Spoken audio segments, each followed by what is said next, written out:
Hai teman pintar, pernahkah kalian bertanya-tanya mengapa banyak negara di garis khatulistiwa justru terjebak dalam kemiskinan? Kita sering mendengar istilah kutukan sumber daya alam, tapi mengapa hal ini sering terjadi di negara-negara tropis? Di balik keindahan alamnya, negara-negara di garis khatulistiwa menyimpan banyak permasalahan. Mari kita bahas lebih dalam.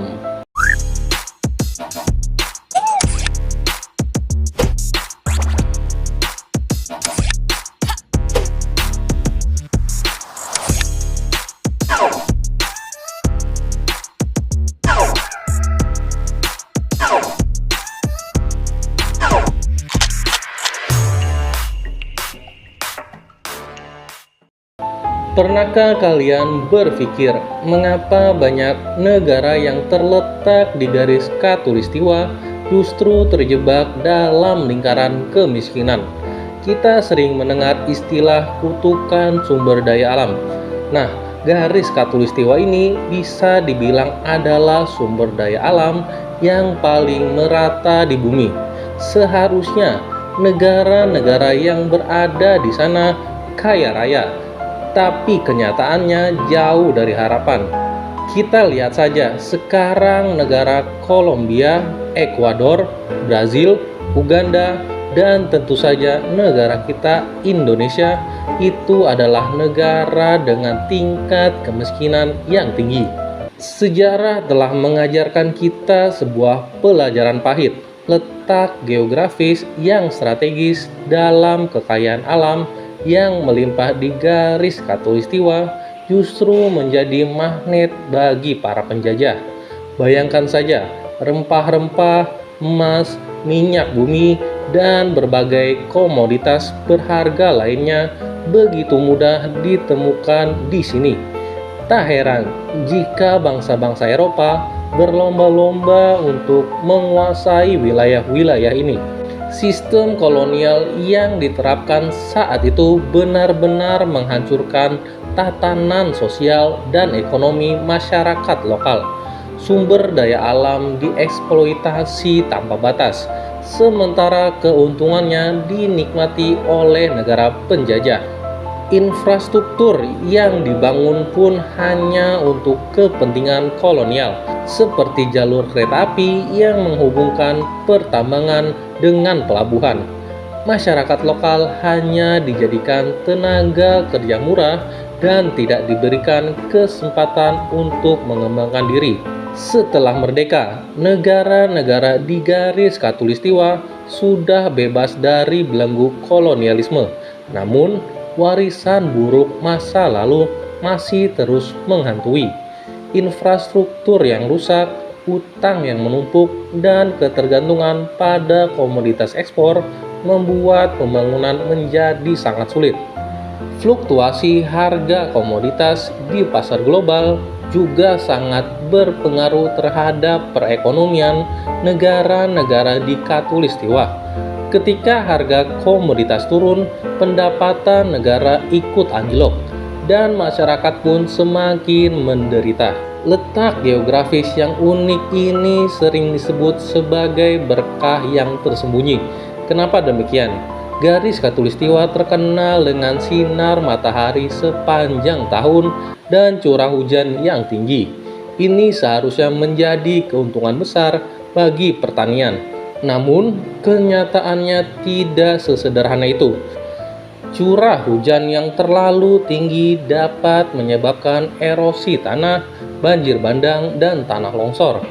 Sementara itu, sinar matahari yang terlalu terik membuat penguapan air tanah sangat cepat, sehingga menyebabkan kekeringan di musim kemarau.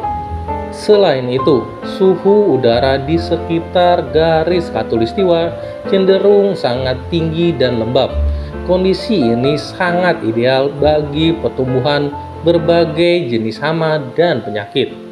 Tanaman pertanian menjadi mudah terserang hama, sehingga hasil panen menjadi berkurang. Belum lagi penyakit seperti malaria dan demam berdarah yang sering mewabah di daerah tropis. Bukan hanya itu, kondisi geografis juga mempengaruhi pembangunan infrastruktur. Pembangunan jalan, jembatan, dan gedung di daerah yang sering diguyur hujan lebat dapat rawan gempa bumi.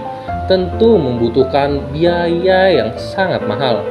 Belum lagi kondisi tanah yang labil juga membuat pembangunan menjadi lebih sulit. Selain itu, masalah korupsi juga menjadi penghambat utama pembangunan.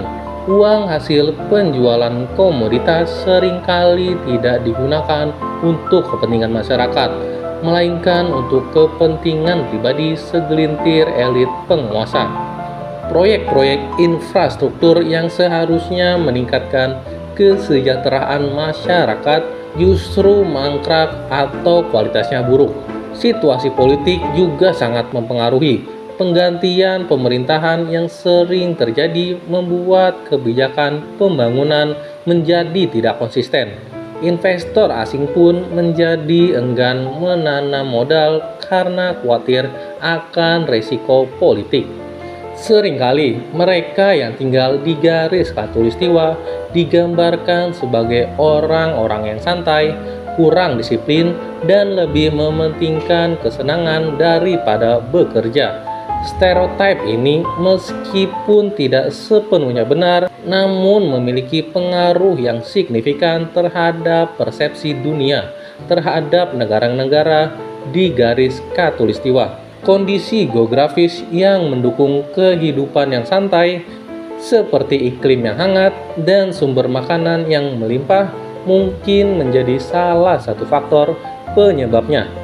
Namun, faktor lain yang lebih penting adalah sejarah kolonialisme yang sangat panjang. Selama masa penjajahan, masyarakat lokal seringkali dieksploitasi dan tidak diberikan kesempatan untuk mengembangkan diri. Stereotip ini juga dapat mengurangi motivasi masyarakat untuk berinovasi dan menciptakan sesuatu yang baru. Untuk keluar dari jebakan kemiskinan, negara-negara di garis khatulistiwa harus melakukan diverifikasi ekonomi. Ketergantungan pada satu atau dua komoditas harus dikurangi. Sektor pertanian, industri, dan jasa perlu dikembangkan secara bersama. Selain itu, investasi dalam pendidikan dan teknologi juga sangat penting. Sumber daya manusia yang berkualitas adalah kunci untuk membangun negara yang lebih maju. Kita harus ingat, kekayaan alam bukanlah satu-satunya kunci menuju kesejahteraan. Sumber daya manusia yang berkualitas, tata kelola pemerintahan yang baik, dan inovasi adalah faktor-faktor yang lebih penting. Dengan demikian, kita dapat keluar dari jebakan kemiskinan dan membangun negara yang maju dan sejahtera. Sekian video kali ini dan terima kasih sudah menonton.